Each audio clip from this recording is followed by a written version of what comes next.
On gère ça comment? C'est votre nouveau podcast dédié à l'actualité afro-entrepreneuriale, mindset, couple et développement personnel.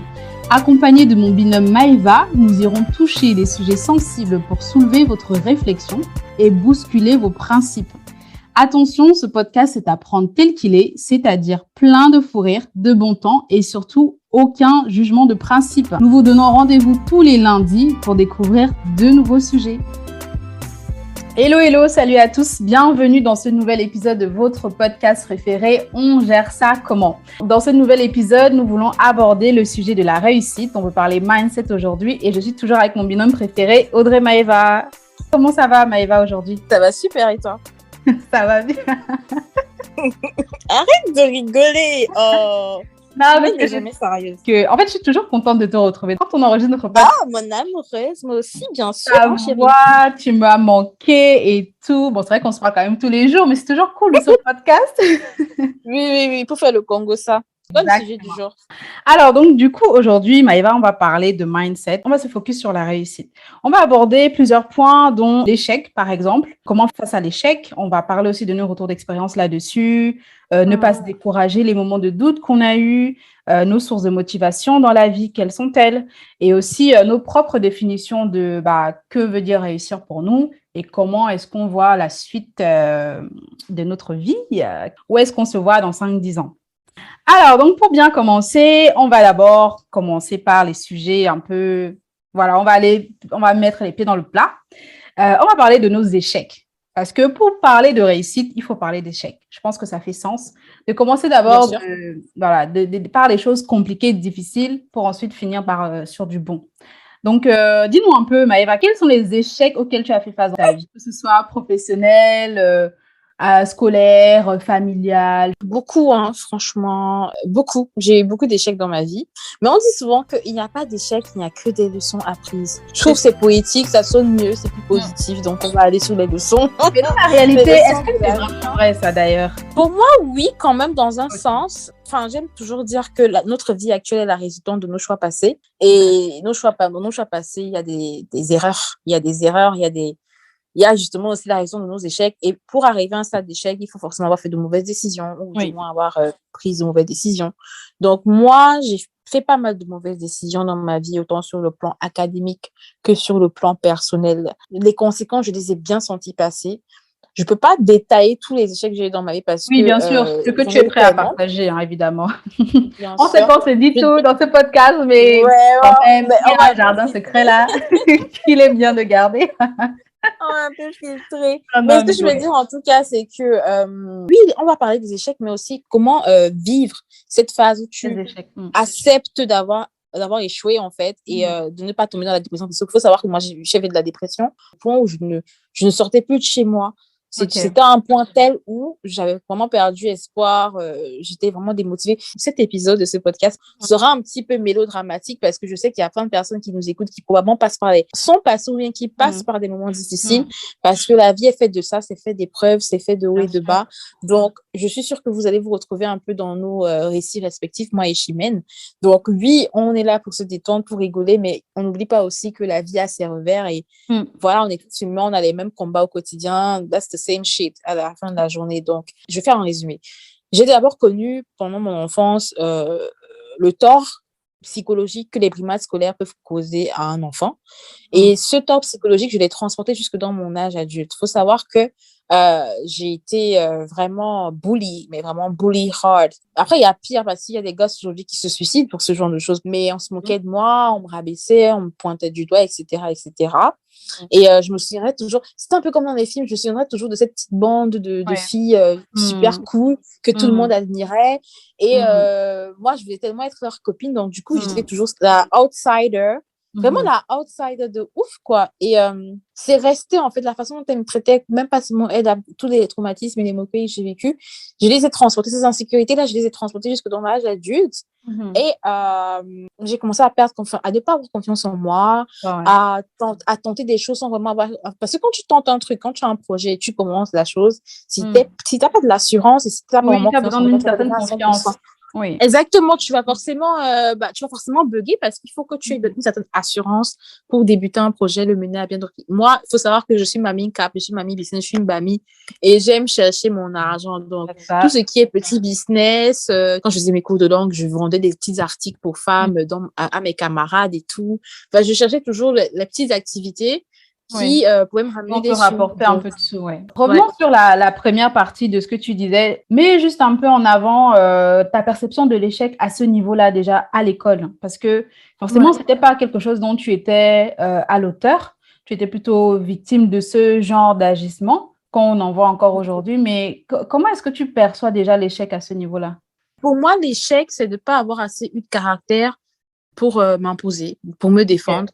Parce que la seule réponse que j'avais quand on était à l'école, c'était de pleurer, d'aller me plaindre chez ma mère. Mais aujourd'hui, à presque 30 ans, j'ai envie de te dire, je leur foutrais mon poing dans la gueule à chacune d'elles, en fait. Maintenant, c'est clair qu'en grandissant, la donne change, les cartes sont redistribuées.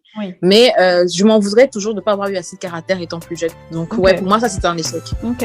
Très bien, très bon point. Parce que c'est vrai que toi, on vit des situations, mais en fait, c'est sur le long terme que ça se répercute. C'est pas forcément à l'instant T. Et comme tu le disais, quand tu as démarré dans ta vie active, tu voulais lancer tes projets, etc., tu n'arrivais pas à puiser cette force, cette confiance en toi qu'il te fallait. Et certainement que ça venait de ça. Et voilà, donc aujourd'hui encore, Bah oui, exactement, parce qu'il faut savoir que l'échec est continué par ton mindset.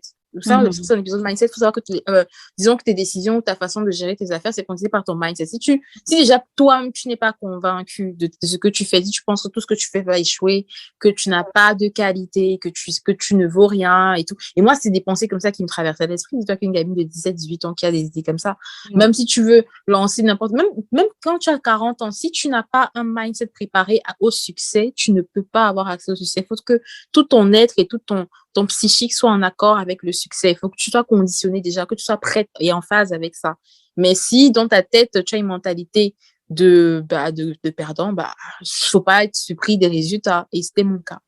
Je vois. Est-ce que tu as une deuxième expérience à nous partager sur le sujet de l'échec? Pour là, on a parlé un peu du côté, on va dire quoi, sociétal, mes relations avec le genre humain.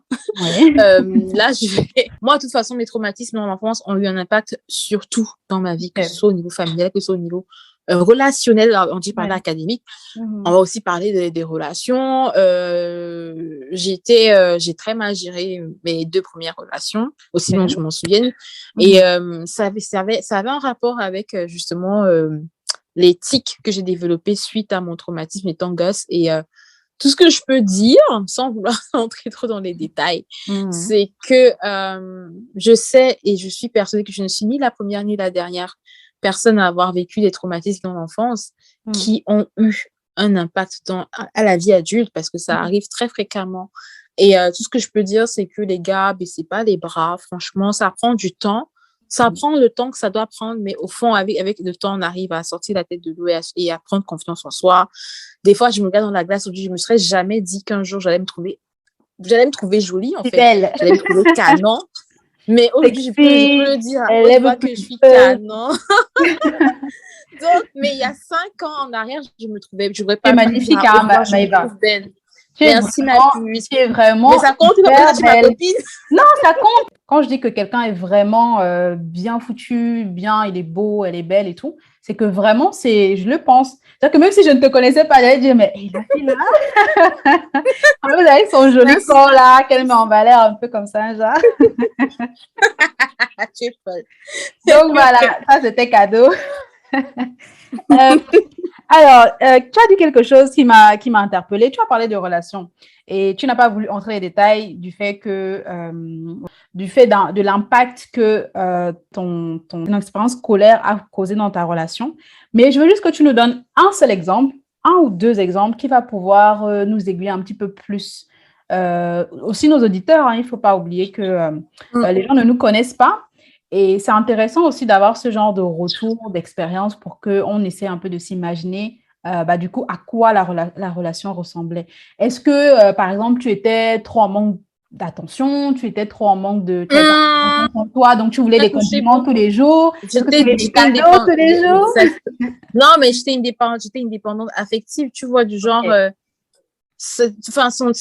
comment dire quoi, tu es dépendante de l'humeur de l'autre. Donc, s'il est de bonne humeur, tant mieux. Si n'est pas de bonne humeur, ça gâche toute ta journée. Donc, en fait, tu as tellement besoin de son attention, qu'il soit là. Donc, s'il n'est pas dans le mood, toi aussi, forcément, ça affecte tes propres sentiments. Du coup, tu es triste. J'étais une dépendante affective de ouf. Ça se travaille, hein. Franchement, les gars, ça se travaille. C'est très toxique parce que du coup, tu étouffes l'autre, en fait. Tu donnes beaucoup. L'autre donne beaucoup, c'est ça? Tu lui en demandes surtout beaucoup. Surtout quand vous avez 22, 23 ans, tu demandes. Ouais, enfin, tu lui en demandes trop, en fait. Et du coup, il étouffe. Et du coup, il peut te faire tout et n'importe quoi. Il se dit que tu es là de toute façon, il peut te faire tout et n'importe quoi. Tu subis, ça va dans tous les sens. Donc, non, ça prend du temps avant de réaliser que non, on ne fait pas ça, en fait. On ne fait pas ça. Ok, excellent, excellent.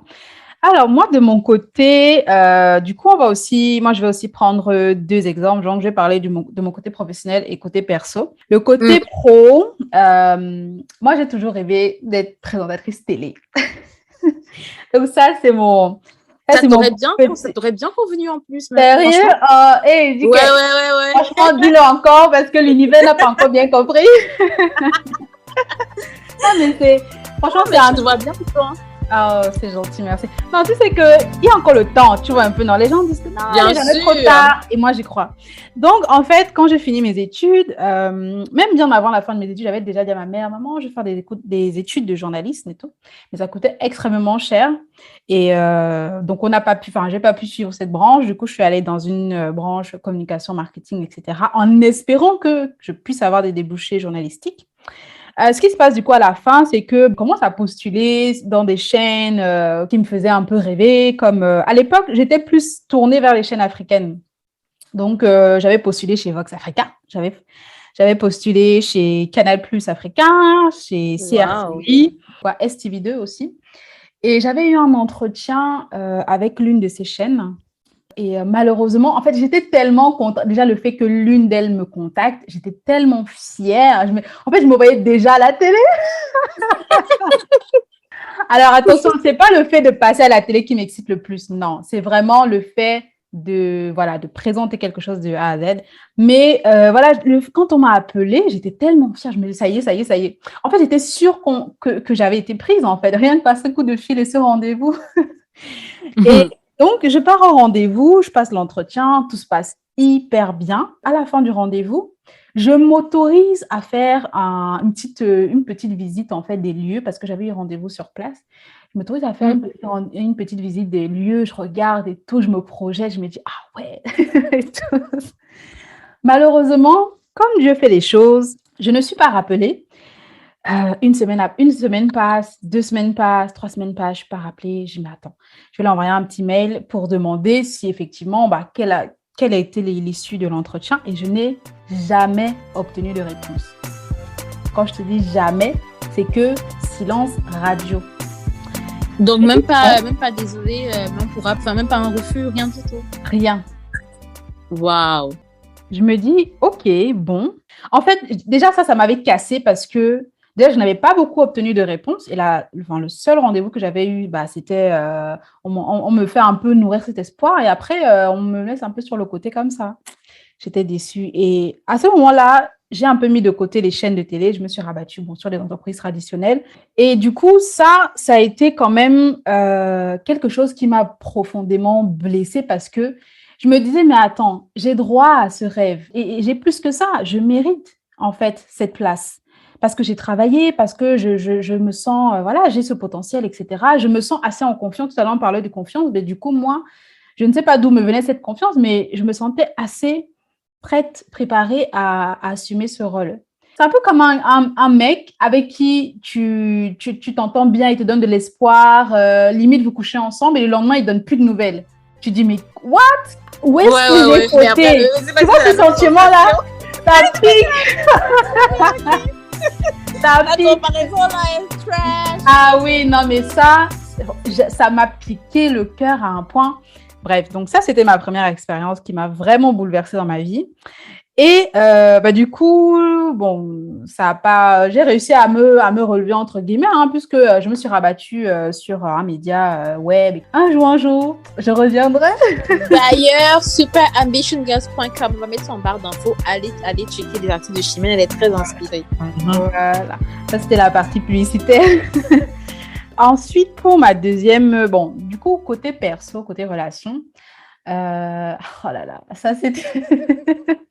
Quand je repense comme ça, c'est... Envoie le jus. Ah, j'ai un petit pansement parce que j'étais tombée sur un mec fabuleux, Maëva, quand je t'ai dit, un homme, une crème de la crème. Sauf que je pense que j'étais tombée sur lui un peu trop tôt, parce que j'étais un peu jeune. Je l'ai traité d'une façon où, genre, je m'en fichais. En fait, tu vois, j'étais avec, mais sans forcément plus. Tu vois, je ne le voyais pas comme l'homme de ma vie. Je ne l'appelais pas tous les jours. Mais pourtant, c'est lui qui faisait... Lui, il était... il me démontrait tellement de preuves d'amour. Il était toujours là. Il faisait des choses pour moi, etc., etc. Ouais, les bons gars. Il disait, les bons gars, merde. Tu sais ce qu'il a fait un jour, Maëva? Je ne sais même pas s'il va se reconnaître à l'antenne, mais franchement, ça, c'est un truc que je dis tout le temps. Un jour, il est venu chez moi. À l'époque, on était encore chez les parents. On s'est levé le matin et tout. Je ne sais plus ce qui se passait, si c'était le matin ou le soir. Le gars, il a commencé à m'aider à faire le ménage à la maison. Maman, j'avais connu un sorcier Bouddha comme ça là. No way. Même si tu écoutes. Lui, non, attends, mon cœur chauffe. Vas-y. Je m'assois bien. C'est ta parenthèse. Comme ça, là. Maman, c'était pas mon gars. Et ouais, mes frères Bouddha. Je suis désolée. En tout cas, celui-là, ne vous a pas bien représenté. Tu viens un week-end chez quelqu'un, donc il est là, il te regarde, donc il attend que tu nettoies sa maison. Donc, tu ne sais pas que tu prépares. Donc, tu peux genre, quand tu vas chez le gars, tu peux être de bonne humeur, tu prépares, tu fais. Tu finis, tu fais la vaisselle, le ménage. Maman, tu fais la nourriture, tu te dis qu'il va t'aider ou bien moi faire la vaisselle. Non, il est assis dans son canapé devant son match de foot. Et pourtant, c'est chez lui. Jesus. Tu sais que j'ai bloqué son numéro. Pique-moi encore. Maman, continue l'histoire. Tu dis qu'elle a bloqué ça fort. Non, tu vois, il y a des comportements comme ça qui te marquent, en fait, positivement ou négativement.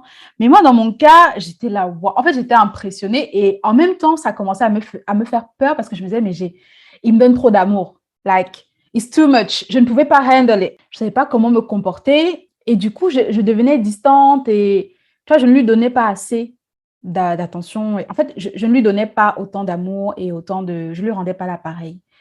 Et ce qui s'est passé, c'est que forcément, une fille plus intelligente est passée par là, elle a récupéré. C'est le lait, maman. Tu négliges, on protège. D'abord. On a tous connu un gars comme ça, un gars qui était super présent, qui avait tout, mais on ne se rendait pas compte de la chance qu'on avait. Exactement. Et après, quand tu entends qu'il est marié, tu dis que... Tu te dis, mince, qu'est-ce que j'ai fait? Donc, voilà. Des échecs, on en a à tous les niveaux. C'est à nous après de savoir comment les manager, comment retenir les leçons, comment essayer d'éviter tout ça ou en tout cas d'en faire une force. En tout cas, aujourd'hui, je sais que si je tombe encore sur un gars comme ça, là, la go que tu vas voir en face de toi, là, non. Nous sommes à la force de l'expérience de Covid. Exactement. On est à la fin de l'expérience même. Bac plus 10, on connaît déjà. Alors, enchaînons sur le deuxième point. Donc, on voulait parler effectivement du fait de ne pas se décourager quand on traverse ce genre de moments, surtout les moments de doute. Maëva, c'est comment les moments de doute chez toi? Qu'est-ce qui se passe? Tu as quoi, les boutons? Tu prends le poids? Tu prends pas soin de toi? Oh, girl, je prends le poids, mais laisse tomber. Oh là là là là. Je prends le poids. Ce qui est bien quand même avec moi, c'est que quand même si c'est fort, comme on dit souvent qu'il ne faut pas ressembler à tes problèmes. Donc, même si c'est comment, même si c'est fort, comment je me bats à maintenir au moins petite manicure, petite pédicure, soin de porc, tout ça, tout soin de peau, tout ça. Mais je prends le poids, je suis stressée, je suis pensive. Des fois, je rate même mon arrêt de bus tellement je suis dans mes pensées. Je tape les combinaisons, les stratagèmes dans ma tête. OK, il faut que je gère ça comment et tout. Donc, oui, c'est un moment de doute où tu as peur, où tu te dis, OK, par exemple, je prends un exemple aussi qui doit probablement concerner beaucoup de jeunes filles de d'autres tranches d'âge. Là, 28, 29 ans, bientôt la trentaine, tu dis, OK, le Big 30 approche. pas de gosse, pas de mari, on fait comment? Après, je dirais pas qu'il y a une deadline. Il n'y a pas de deadline sur le bonheur. Il n'y a pas de deadline. Bon, quoi qu'on a la pression de l'horloge biologique, malheureusement, mais il n'y a pas de deadline au bonheur. Donc, je me dis toujours que est-ce que je vais aller me tomber dans les bras du premier venu parce que mon âge avance, ou est-ce que je vais vraiment me donner l'opportunité d'être dans une relation où on s'aime mutuellement, où on se respecte et tout, et tout, et tout. Donc, surtout qu'il y a toujours cet éternel débat sur revoir ses critères à la baisse. Mais bon, bref, c'est pas vraiment le sujet. Juste pour dire, en fait, que les moments de doute, justement, autant sur le plan relationnel, comme là, je faisais allusion au plan relationnel, autant sur le plan professionnel. Bon, là encore, je te dis, c'est step by step. T'as pas trop une grosse pression, mais plus, moi, en fait, là, actuellement, la pression que j'ai, c'est plus sur le plan sentimental, sur le plan où, indépendamment d'être en couple ou pas, je commence à ressentir petit à petit le besoin d'être maman, d'avoir un enfant. Pour avoir un enfant, il faut être en couple. Et pour être en couple, il faut trouver une bonne personne. Donc, c'est autant de choses. Et tu te dis, OK, tu sais de les mecs qui sont liés entre eux, là, vraiment. Ouais, exactement. Tu sais vraiment de relativiser, pas te mettre une grosse pression. Donc, ouais, c'est le moment de doute là. Et puis, on cherche l'argent, continue de chercher l'argent quand on se bat. Donc, mais c'est ça, en fait. Mais on ne se décourage pas, comme on dit toujours, on ne se décourage pas. On reste patient, surtout. Ne pas se précipiter dans une relation parce que prenez toujours le temps, n'allez pas après vous foncer. Après, ce sont les larmes du mollet partout. Non, on prend le temps. Il ne faut pas être pressé. Effectivement, il faut prendre son temps. Et surtout, moi, je pense que c'est même le meilleur moment pour une remise en question et se dire, OK, d'où est-ce que je pars et où est-ce que je veux aller? Moi, c'est ce que j'essaie de faire de temps en temps. C'est que je me dis, OK, en ce moment, tu aurais voulu faire ça, ça ne fonctionne pas comme tu veux. Qu'est-ce qu'il faut faire? Qu'est-ce que tu as déjà fait qui a fonctionné? Et je reprends un peu la même recette. Aussi, je me dis, c'était quand la dernière fois que tu étais bien dans ta peau, tu t'es sentie belle, attractive, etc. et tout. Et j'essaie de reprendre les mêmes habitudes que j'avais avant, à ce moment-là. Donc, par exemple, si je faisais du sport, je vais essayer d'en faire. Si je faisais attention à ce que je mange et tout, je reprends ce régime un peu alimentaire ou bien si je sortais beaucoup, parce que moi, j'adore le networking. Donc, je vais essayer de vraiment pour ne pas rester dans cette période de doute-là parce que ça casse le moral. Donc, je vais essayer de sortir, voir un peu les événements autour de moi qui existent et surtout voir du monde. Parce que moi, par exemple, dans mes moments de doute, ce qui se passe, c'est que je deviens très distante déjà avec les gens. Et je deviens à la maison, par exemple, je deviens grincheuse. Je fais attention à tout et je râle beaucoup sur des petites choses. Même si je suis seule, je vais ranger ma maison 15 fois dans la journée. En fait, je vais même détester ma maison. Je vais commencer à vouloir changer mes meubles, changer ma déco, des choses comme ça. Tout va m'énerver. Donc, Chichi, open your mind, sors, va un peu prendre de l'air et juste essaie de, comme je disais, en fait, te rappeler en fait des bons moments qui t'ont fait te relaxer et mettre dans cet état d'esprit. C'est comme ça que ça. Exactement. Et c'est important aussi de le rappeler, franchement, prenez souvent une fois par semaine ou une fois par mois du temps pour vous. Donc, peut-être spa, je sais pas, aller se détendre, faire masser, voyager de temps en temps. Moi. Ça me ferait bien du bien en ce moment. Vous chouchoutez, prenez du temps pour vous, vous rappelez que vous êtes unique, apprenez à vous aimer déjà, tout ça. Les échecs, moi, en fait, je vais toujours retenir, en tout cas pour ma part, je vais toujours me dire qu'il n'y a pas d'échecs, il n'y a que des leçons. Tu vois, quand on parlait tout à l'heure, tu racontes ton anecdote par rapport à ton crush du passé qui est un gentleman et tout ça, et t'en as retiré des leçons. Il n'y a pas d'échecs, il n'y a que des leçons à retenir, en fait. Exactement. Ce sont des expériences, ce sont des leçons, et il n'y a pas d'échecs. Moi, je préfère me dire que ce sont des leçons. Par exemple, moi, mon expérience dans le passé, certes, ça m'a beaucoup affectée pendant longtemps, mais ça m'a forgé un caractère de telle sorte que je suis devenue une fille, ou du moins une femme, en avant. Je suis devenue une femme qui répond du tic au tac. Non, genre, tu me cherches, tu me trouves direct, en fait. Mais, avant, j'étais pas du tout comme ça. J'étais super introvertie. Je disais pas un mot. J'avais peur des gens. Maintenant, tu attaques mon loyer. Non, j'attaque pas. Mais tant que tu m'attaques pas, je te fais rien. Si tu me cherches, tu me trouves, c'est tout. Mais en fait, c'est vraiment ça, parce qu'avant, je parlais pas, j'avais tout le temps peur des gens. Mais surtout quand je voyais une fille que je la trouvais tellement belle et tout, je n'osais pas lui répondre, ou bien un gars et tout. Je n'osais pas lui répondre, genre comme s'il paye mon loyer, ou bien c'est comme s'il me nourrisse. Non, mes frères, tu me cherches, tu me trouves, je te classe, même si tu es le fils de qui, je m'en fous. Et j'ai appris à me forger ce caractère-là où j'ai appris à me défendre. Donc oui, il y a toujours oui, des situations qui sont délicates, qui sont compliquées, mais au moins, ça vous permet toujours de gagner. Il y a le côté positif. Moi, ça m'a permis de me forger une personnalité. Et ensuite, aussi, le côté relationnel, ça m'a aussi permis de tirer des leçons de mes erreurs et de mes choix passés où je manquais peut-être de maturité, de sagesse. Et par rapport au business, vu que, comme vous l'avez compris, moi, j'aime beaucoup des petites activités entrepreneuriales ou voilà, trouver des domaines où je peux exercer à côté de mon boulot pour arrondir les fins de mois ou pour me faire un capital ou bien par rapport à mes projets, donc gagner confiance en moi, me lancer parce que il faut de la confiance en soi et il faut du courage pour lancer, pour débuter une activité, surtout au Cameroun. Ceux qui sont camerounais me comprennent. Il faut avoir les reins et le cœur solide. Les gens ont beaucoup d'idées, mais ils n'ont pas le courage de passer à l'action. Entre l'idée et l'action, il y a un gap. Et pour traverser ce gap, il faut avoir cette force et ce courage-là. Et je suis assez fière d'avoir pu franchir ce gap. Et Chimène, d'ailleurs, là aussi, déjà franchi. Donc, c'est comme ça qu'on évolue, qu'on grandit, quoi. C'est ça. Quelle belle conclusion pour ce deuxième point. Alors, on arrive sur le troisième point qui est de parler de nos sources de motivation. Parce que dans la vie, il faut avoir des repères. Au-delà de tout, il faut avoir des points de motivation. Il faut avoir des... En fait, c'est comme si tu te disais, OK, si aujourd'hui je m'arrête de travailler, ça ou cette personne ou cette chose ne va plus fonctionner comme il faut et je suis liée à elle et j'ai besoin en fait de maintenir ce truc. Donc moi, mes sources de motivation, par exemple, c'est déjà le dad. Dad is my motivation. Mon père est un ancien commerçant qui a travaillé toute sa vie pour sa famille et justement dans sa famille, il est l'aîné de 5 brothers and sisters et il est le seul en fait qui a, disons, entre guillemets, réussi.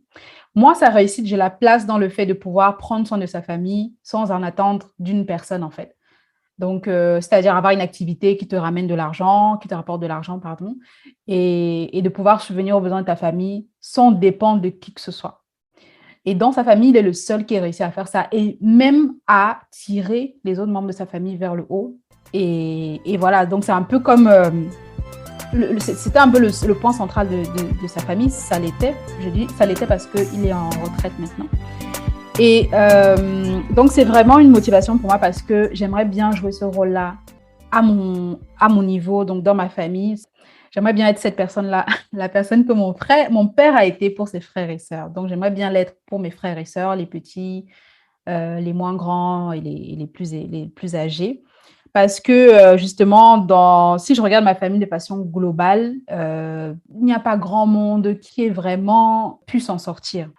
Beaucoup sont dans les difficultés, etc., etc. Ils n'arrivent pas à joindre les deux bouts. Donc, j'aimerais vraiment être ce que mon père a été pour les siens. Ensuite, la deuxième personne, c'est ma maman. Ma mère, donc vraiment...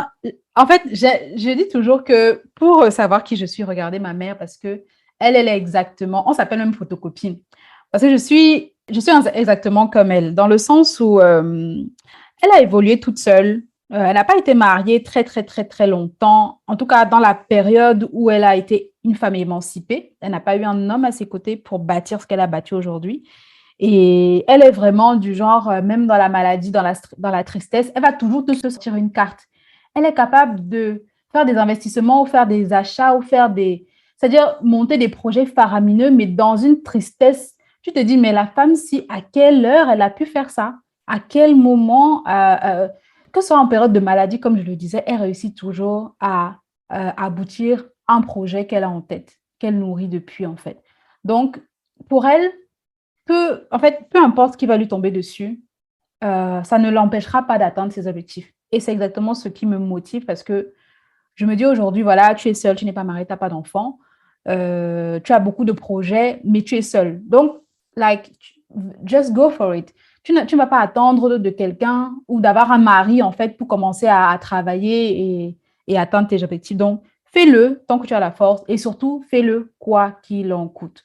Donc, peu importe la condition dans laquelle tu es, peu importe ton mood du moment, peu importe si tu es fatigué, si tu es malade, si tu dois travailler pour un objectif, ne t'arrête jamais. Et ça, c'est ma maman qui me l'a enseigné et c'est vraiment une source inspirante pour moi. Et du coup, ma dernière source de motivation, comme je disais, c'est ma famille, c'est-à-dire c'est vraiment pouvoir aujourd'hui ouvrir les portes à mes petits frères et sœurs du travail.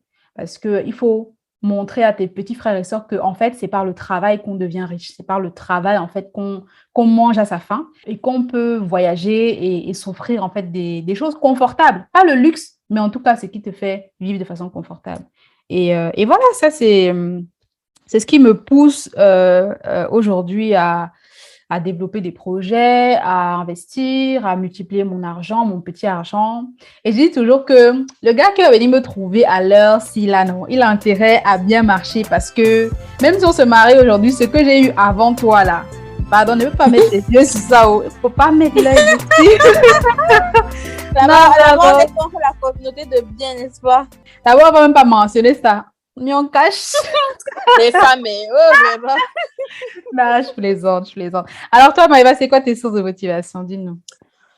J'ai failli presque avoir la larme aux yeux parce que c'est presque pareil, dans le sens où moi aussi, c'est ma famille, mes parents, mes parents surtout. Franchement, la motivation, tu sais, quand les parents se sacrifient pour leurs enfants, j'appelle ça sacrifier, ils travaillent pour nous envoyer dans de bons établissements, nous envoyer en Europe pour de meilleures études, pour de meilleures conditions de vie. Ils prennent de là, parce que je pense que la chose la plus difficile que j'ai eu à expérimenter, c'est voir mes parents vieillir. C'est quelque chose qui est très difficile. Quand tu vois, plus le temps passe, plus ils deviennent fatigués, plus les petites maladies les menacent et tout. C'est très difficile à vivre au quotidien parce que tu te rends compte qu'ils ne sont pas éternels, quoi. Ils ne sont pas éternels.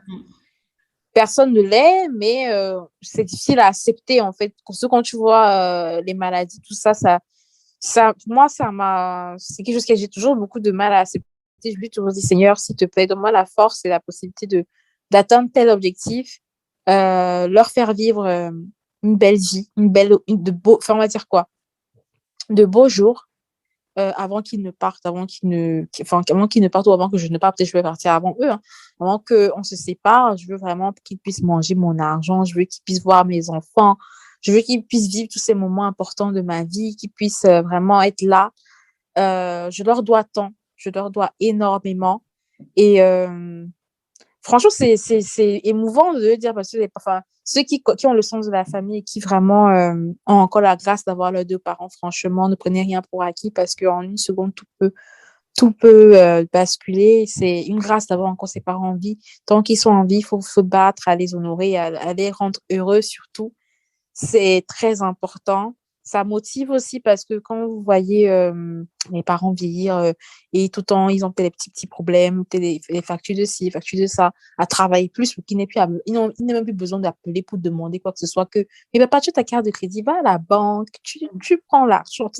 Vraiment, on veut qu'ils arrivent à un stade où c'est donc il y a forcément c'est bien. S'ils veulent voyager, ils montent, ils descendent la belle vie, quoi. Donc, qu'ils vivent une belle vie avant d'aller se reposer. Et c'est vraiment mon souhait. C'est vraiment mon souhait. Et c'est l'une de mes plus grandes motivations. Et à part ça, bien sûr, vivre la belle vie à Dubaï et bronzer mes fesses, ça, ce sera aussi une super motivation. Ah, quand même. Cerise sur le gâteau, quand même. Oui, c'est important, c'est important. Faut pas s'oublier. Je voulais rajouter que là, je m'adresse principalement aux jeunes étudiants. Je veux juste vous dire que ne lâchez surtout pas. C'est vrai que votre seule option est de réussir. Il n'y a pas d'excuse. Et je ne peux que exhorter aussi mes jeunes sœurs, ne prenez pas le chemin de la facilité. Ne prenez pas le chemin d'escorting. C'est un phénomène qui se répand de plus en plus ici en Allemagne, en tout cas, qui s'adonne à la prostitution et à l'escorting. Ça paye bien, ça donne de grosses sommes. Ça vous évite d'être serveuse. Moi, j'ai été serveuse, j'ai fait du Mac, j'ai été serveuse à McDo, j'ai été vendeuse à H&M. J'ai fait plein de jobs étudiants qui me permettaient en tout cas de payer mes factures. Je ne roulais pas sur l'or, mais ça me permettait de vivre. Et il ne faut pas avoir les longs yeux. Franchement, mes jeunes sœurs, tout ce que je peux vous dire, c'est que je comprends votre peine, je comprends vos difficultés. Il y a des jeunes filles qui ont Là, vous avez 22, 23 ans, vous êtes jeunes. Les seins sont à 12h30. Vous pensez que la vie s'arrête là. La priorité, là, sont les études. Donc, laissez le chemin de la facilité. Concentrez-vous, asseyez-vous, faites ce que vous avez à faire. Mais c'est une formation. Enfin, franchement, je m'adresse vraiment à mes petites sœurs. La jeunesse que vous voyez là, c'est pas éternel. On a aussi eu 22, 23 ans, on a aussi eu 20 ans. On est passé toutes par là. Donc, je tenais vraiment à rajouter ça parce que je sais qu'il y en a qui m'écoutent, qui sont sur les bancs et qui ne font pas les bons choix actuellement. Et je vous ai toujours dit que votre vie actuelle est la raison de vos choix passés. N'oubliez jamais ça. J'ai envie de dire que, tu sais, quand tu as un enfant conscient, bien né, il dit que quand tu as bien fabriqué là, quand tes parents t'ont fait, c'est que quand tu viens, en fait, en Europe, conscient de la chance que tu as, tu fais pas n'importe quoi. Même quand tu veux faire n'importe quoi, tu le fais bien et tu sais que la branche que tu veux prendre, là, le chemin que tu veux emprunter, ce n'est que pour prendre ton bon argent. C'est une voie sur laquelle tu sais que tu vas t'enrichir. Parce que comme ce que tu disais, les boulots un peu bizarres, là, on ne s'enrichit pas là-dedans. Donc, vraiment, il faut être intelligent. Tu as bien fait de mentionner ce point-là parce que c'est vrai qu'on n'en parle pas assez et c'est des sujets, en fait, dont on n'entend même pas. C'est important de le surligner. Pour clôturer ce podcast donc sur le thème de réussir ou réussir, on veut finir par notre définition personnelle d'une vie accomplie. Maëva, dis-moi un peu, selon toi, c'est quoi réussir? Tu sais, moi, quand j'avais 25 ans, le jour de mes 25 ans, j'ai fait une liste de choses à faire avant de mourir. Que j'aurais accompli chaque point de cette liste, je pourrais dire que j'ai réussi. Je vais pas vous lister ça ici parce que vraiment, voilà, c'est mon petit jardin secret. Mais j'ai une petite liste le jour de mes 25 ans que j'ai faite et cette liste, je l'ai toujours d'ailleurs. Et au fur et à mesure, je l'ai gardée. Et au fur et à mesure du temps, soit je rajoute des points, soit voilà, je raye certains et je fais mon petit chemin. Donc, toi, tu fais les choses qu'on voit dans les films, là, les filles qui ont... Grave! Après, plier ça comme ça en 14 et mettre ça en bas, du ça dans une boîte. Vraiment, les choses des blancs. Si tu vois mon fond d'écran sur mon ordinateur, c'est une partie des choses que je me souhaite. Hein. Genre, quand j'allume mon ordi, je me dis, I have to do this. Wow. Bien sûr. Quand je l'allume, je le vois, bang. Wow. Ça me rappelle tous les matins. Je vais tricher ça. Je vais faire ça. Non, mais c'est trop cool parce que c'est comme un reminder. Tu le vois tout le temps. Tu ouvres ton ordi, tu le vois. Oui, for sure. Moi, je fonctionne beaucoup avec les post-it. Donc, je colle les post-it comme ça chez moi un peu partout. Donc, là, tu nous as parlé effectivement d'avoir une liste. OK, c'est très secret. OK, on comprend. Mais est-ce que tu peux nous donner dans les grandes lignes ce que veut dire la réussite pour toi? Quelle est ta définition de la réussite? Pouvoir subvenir aux besoins de mes proches sans beaucoup réfléchir. Donc, vraiment sans réfléchir même du tout. Genre, même en fermant les yeux, vas-y, 1 million, ça sort. Virement bancaire, clac. J'ai pas de problème. Voyager de manière spontanée sans avoir à prévoir des mois à l'avance et guetter les meilleurs tarifs parce que, vas-y, c'est la S. Donc, pouvoir vraiment faire ce genre de mouvement financier en toute quiétude, en fait. Intéressant. Donc, toi, tu le définis plus sur l'aspect financier de la chose, si j'ai bien compris. Ouais, aussi. Et bien sûr, avoir ma petite famille parce que je me le souhaite vraiment. Je me le souhaite vraiment sincèrement d'avoir ma petite famille. Mais l'aspect financier, enfin, pouvoir aux besoins de ma famille, c'est très important pour moi. Et toi? Moi, de mon côté, au début, en fait, j'avais beaucoup du mal à définir ce que c'était que la réussite pour moi parce que moi, je voyais juste sur le plan du genre professionnel et basta. Mais pour moi, la réussite aussi, ça couvre mon couple et ma famille, mon foyer, en fait. Moi, je rêve d'avoir un couple épanoui, des enfants épanouis, un foyer chaud bouillant, épanoui comme jamais. Et effectivement, c'est quelque chose, si je réussis à réaliser ça, je me dirais, Chimène, là, vraiment, tu as fait quelque chose, tu as réussi ta vie. Mais aussi, je ne néglige pas l'aspect financier. Moi, mon objectif vraiment, de façon professionnelle, c'est vrai, non pas de faire des virements comme ça, les yeux fermés, mais de pouvoir, en fait, aider toute personne qui me sollicitera.